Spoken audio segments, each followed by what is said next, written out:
ஹே hey friends, Kanyakumari மாவட்டத்தில் சேர்ந்த மாற்றுத்திறனாளி ரவிதாஸ் வாழ்நாள் முழுக்க இளமை தோட்டத்தில் வாழும் ரவிதாஸ் தான்.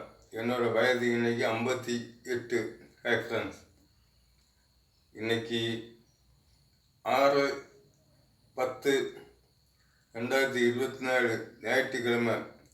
இந்த ரவிதாஸ் வாழ்நாள் முழுக்க இளமை தோட்டத்தில் வாழும் ரவிதாஸ் தான். ஹே ஃப்ரெண்ட்ஸ், இதான் இன்னைக்கு என்னோட தோட்டம். Okay friends,